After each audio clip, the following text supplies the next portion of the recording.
Hi, this is a CySat software team update. My name is Brian Freestead, My name is Ryan Hansen. and we're going to be showing you some things that we're working on this past week, and we'll be working on for the next couple weeks, leading up to our our mock launch with the rest of the M2I team.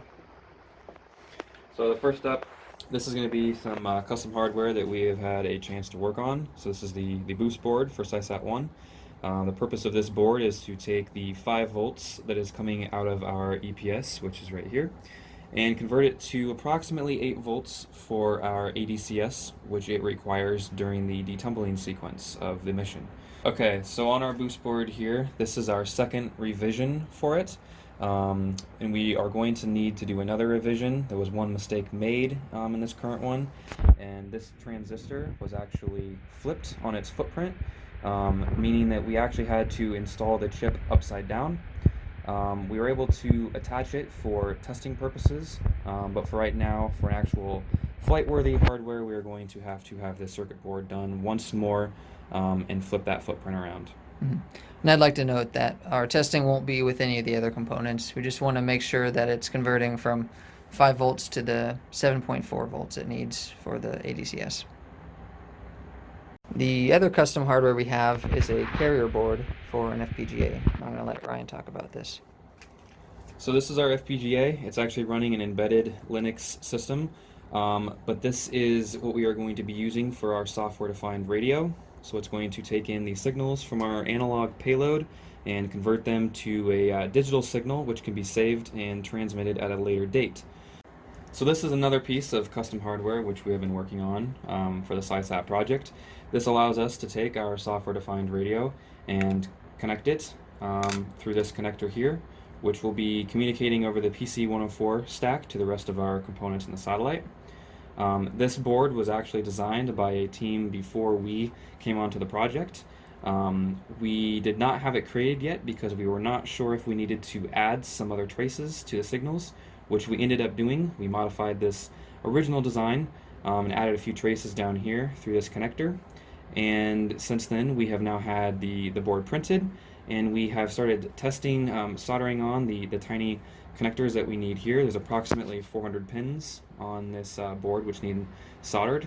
And the primary goal with this was to test and see if we can actually integrate the software-defined radio through these plugs, since there is such high tolerances here in order to make sure everything connects. And unfortunately, the original footprint, which was designed by the other team, does not match the footprint needed to integrate with this board. It's off just slightly, so we will have to correct the issues with the spacing of these connectors in order to get this to a state where we can actually test it with the actual hardware here. So now I'm going to prepare a little demo showing our ground station communicating with our onboard computer. But before then, I want to talk about the EPS, the electrical power system of the satellite. Currently, the battery pack is not connected. It's sitting here. We keep it disconnected when we're not using it so that we're not draining the battery. But we also have this switch that we've rigged up to simulate the RBF, or remove before flight pin. Once this gets onto the International Space Station, they will pull that pin and the satellite will be primed, and then once it's released from the P-pod, or the containment unit, it will power on. At that time, a 30-minute timer will start, after which the onboard computer will begin to beacon and do other main operating tasks. So just for our simplicity, we set it up so that we can switch it on and off, so we don't have to keep plugging and unplugging this port and put more wear and tear on it than we need to. Over here we have the onboard computer, which when we're dealing with all of these components, we're making sure to wear anti-static straps and work on an anti-static mat, just so we're not accidentally damaging the components via electrostatic discharge, because they're all very expensive. The onboard computer, though, you can see all of these are on this PC104 stack, and they just plug in together, and then there's different interfaces that they talk on through there. There's power going through there, there's I2C, There's UART and a number of other enable pins and such for communicating and turning on and off components in the satellite. So we're going to go ahead and get this set up, as well as our laptop, to show the whole system working together. Okay, so now we've got everything set up and we tested just to make sure it's going to work for this demo. We have the EPS down here. Now I don't have the case on because in the real stack the OBC is not going to go directly on top of the EPS. So when the case is on here, there's some collision issues, but they're very small. So removing the case makes it so that it fits right. And we've got our OBC hooked up to our laptop via USB cable, so that we can communicate serially. Now, in the real satellite, it will talk to the UHF transceiver, which will communicate over radio to the ground station. We're still trying to get the radio figured out, so for the time being, we're working with this. Now, in order to flash software, we use this JTAG unit to write software to the OBC, and then whenever it gains power, it's just going to start at the top of the main loop. And we'll be able to turn it on and off via this switch I was talking about earlier. So now we'll turn over here to the software side. We use System Workbench for STM32 to write our code. It's just an Eclipse port, and I've currently set it up to have a 20-second delay at the start rather than that 30-minute timer before the OBC starts. And then back here we have our ground station software running. So once we turn on the satellite, we'll be able to connect to the COM port. Actually, we can connect to the COM port now. It's going to be on COM port 6, and it's going to be at baud rate 115,200. And so we can click connect, and it says successfully connected to the port. Alright, so now that we've connected to the COM port, the program is just in the background looking for packets continuously, and we'll go ahead and be able to turn on our satellite now. And after its 20-minute idle or 20-second idle period, we'll be able to send and receive packets. So I'm going to go ahead and flip the switch, which simulates removing the RBF.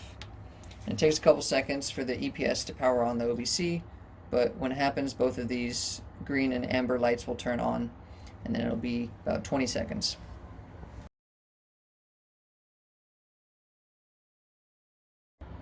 Okay, so now our time has elapsed, and we're going to turn back to the software side and try sending some packets.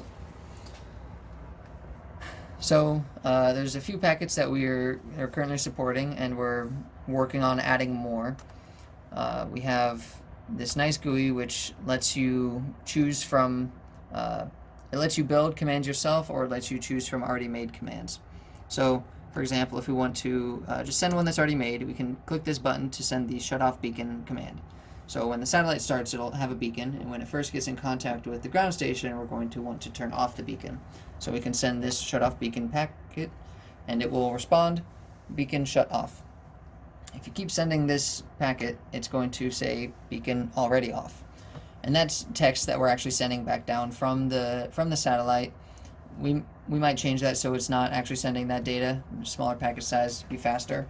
But for now, it's just proof of concept that we're actually able to send data inside of our packet. So next one is the ping, and we'll go ahead and show how you use this custom packet entry to do that. So you want to choose the subtype. We're trying to talk to the OBC, so we'll click that. And then if you choose the command, it will give you two options: disable beacon request and ping request. We've already done the disable beacon, so let's go ahead and do a ping request. And then here, depending upon the packet type, or the command type, it will prompt you to put in input or not. For this one, there is no information to send. It just sends an empty packet to the ground station. So this is grayed out and it's disabled. So if we go and send a ping request, it will respond with "Hello Earth," and we can send that again, and it will keep responding as many times as we want to do that. Now, the last one is to kind of show that not only are we able to directly talk to the OBC, we're able to talk to other components via the OBC. So this command is going to go into the OBC, and then the OBC is going to talk to the EPS to retrieve some information, specifically the voltage of the battery. The battery cells. The total voltage should be around 4 volts. So we'll go ahead and send this packet, and it will respond back with a float value here. So we've got 3.951 volts, and that's how that works. We're also currently working on supporting other commands and building up our command manifest. We're using a fairly flexible system where we manifest the commands ahead of time in a text document, and then at runtime, the ground station will load those commands and populate these drop-down menus with possible commands. So, for example, the SDR has a couple of options, and it's not actually connected right now. So if you choose one of these messages, one of these packets, and try to send it, it just doesn't respond. And then you can continue sending other ones, and it will keep running, but that command won't work. All right, and that's it.